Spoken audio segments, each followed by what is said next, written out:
Schaetzel, and I attained the rank of PFC, Private First Class. I had another rank, but apparently I was a bad boy and he took it away from me. So I ended up with a PFC rating.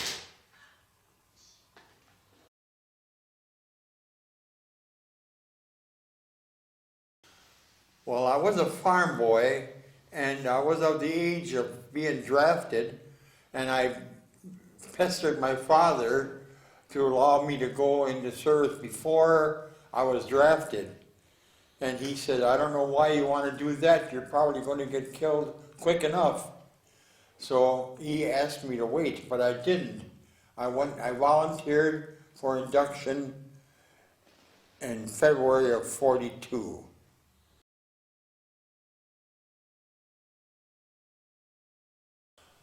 I started out my military career with being in the military police. However, circumstances forced me to leave that unit because I had an injury on a motorcycle. It was duty related. And they felt that I was not fit for hazardous duty.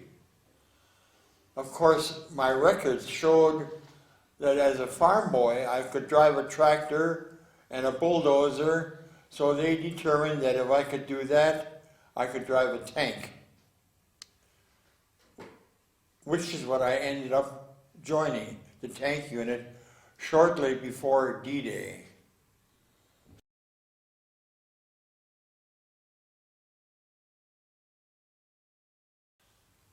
Well, being in the military, serving during wartime, there are a lot of emotions, some high and some low.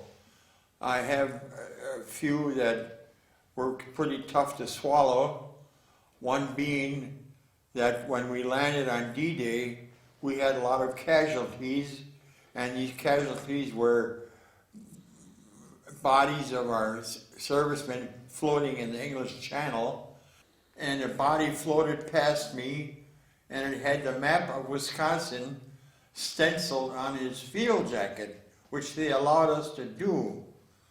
Now, and he had the state of Wisconsin stenciled on his field jacket. Now, of course, I was from Wisconsin, and he also had the county of where he lived. He had a circle on it, and it was the same county that I lived in. So I turned this body over, and here was one of my friends who had been a hired man for one of our neighbors, and him and I would go out at night and chase girls and go bowling and to the free movies, and of course he went his way in the draft, and that's where I saw him. And then I volunteered to myself that I would personally contact his parents when I got back to civilian life, which I did. And it was probably the toughest job of my life, is to face these parents and assure them that he was doing his job when he got killed. He never knew what hit him. He had a very grievous wound, but he wasn't all shot up, and he was doing his job. And that was probably the most toughest period that I had to go through.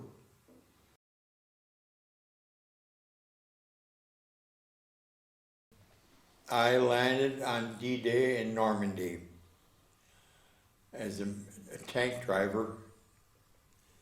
My tank was destroyed in the landing, and I was able to get ashore. However, 3 of the boys in my tank crew didn't make it.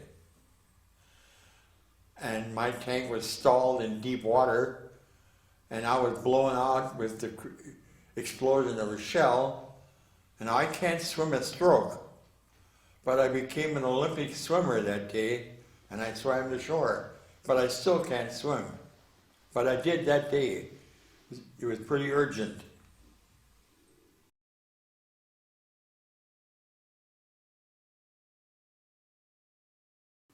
after going through France and the other countries, Denmark, Belgium, France, Austria, I ended up in Plzeň, Czechoslovakia.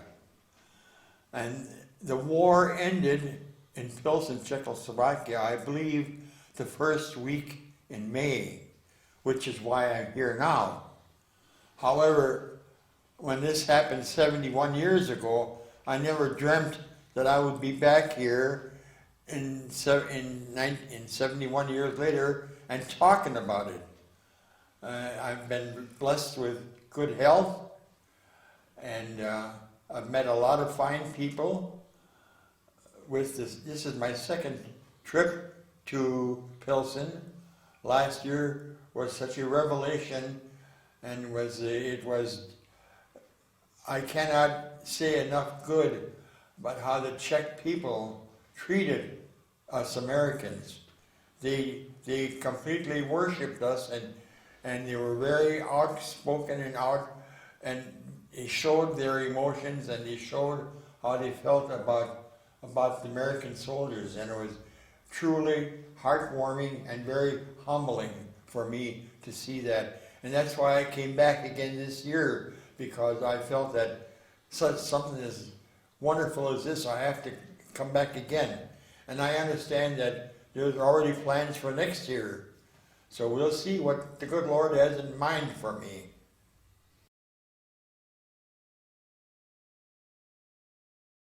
This trip to Plzeň last year was my first trip since 1945. Never dreaming that I'd be back here 70 years later and talking to all these beautiful people.